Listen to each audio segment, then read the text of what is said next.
तो चलिए आप सभी का स्वागत है एक नई वीडियो में। इस वीडियो में आपको बताएँगे कि आपका राइटिंग को सुधार कैसे करेंगे? क्योंकि आपका अगर राइटिंग सुधार नहीं हुआ तो आपका मार्क्स उसमें डेफ़िनेटली उसमें इफ़ेक्ट होगा। क्योंकि जो एग्ज़ामिनर जो होते हैं, एग्ज़ामिनर आपका जो मार्क्स देता है उसमें बहुत ज़्यादा उसमें जो हाथ होता है वो राइटिंग के ऊपर होता है डिपेंड। आप राइटिंग के अगर आप सुधार लेते हैं तो आपका मार्क्स डेफ़िनेटली उसमें कुछ बढ़ेगा उसमें। अगर आप 60% लाते हो तो उसमें 65 मिलेगा आपको। क्योंकि राइटिंग के ऊपर बहुत सारी चीज़ें डिपेंड होते हैं। तो इसमें कुछ ऐसे टिप्स आपको बताएँगे जिसके ज़रिए आप अपने राइटिंग को इम्प्रूव कर सकते हैं। तो इसमें आपको 4 टिप्स ऐसे बताएँगे, इन 4 टिप्स में आप राइटिंग को डेफ़िनेटली इम्प्रूव कर पाएँगे। सबसे पहला टिप्स आपको क्या बताएँगे कि आप राइटिंग अगर आप सुधार करना चाहते हैं, जी हाँ, अगर आप राइटिंग सुधार करना चाहते हैं तो सबसे पहले आपको क्या है कि आप जब लिखेंगे उस टाइम आपको बैठना ठीक से है। क्योंकि बैठना बहुत ज़्यादा ज़रूरी है, किस तरीके से आप बैठे हैं, वो बहुत ज़्यादा डिपेंड होता है आपके ऊपर क्योंकि आप टेढ़ा-मेढ़ा होके बैठेंगे तो फिर आप अच्छे से वहाँ पे राइटिंग नहीं लिख पाइएगा।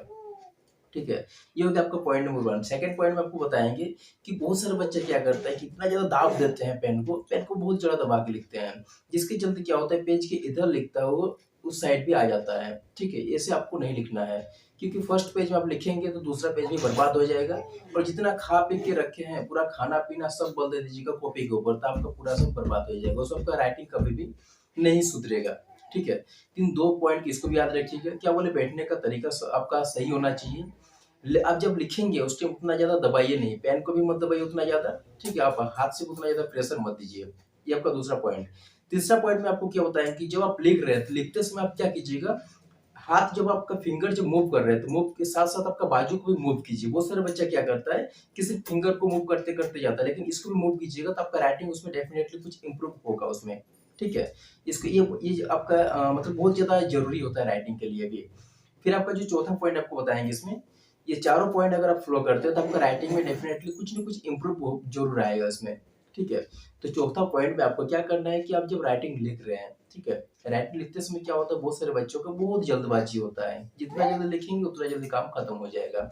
जब आप एग्ज़ाम में लिखते हैं, हम मान रहे हैं कि एग्ज़ाम में आपको फ़ास्ट लिखना बहुत ज़्यादा ज़रूरी है, लेकिन ऐसा भी फ़ास्ट लिखिएगा कि एग्ज़ामिनर को कुछ समझ में नहीं आएगा, तो उसमें आपका मार्क्स कहीं भी नहीं मिलेगा।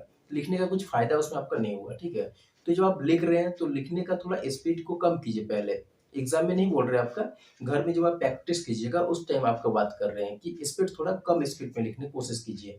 जब आपके हैंडराइटिंग में थोड़ा बहुत इम्प्रूव हो जाएगा, फिर आप उस टाइम उसको आप लिखना तेज़ी से कर सकते हैं क्योंकि इम्प्रूव आप कर लीजिएगा तब आपका राइटिंग अच्छा हो जाएगा तो आप स्पीड से लिख सकते हैं।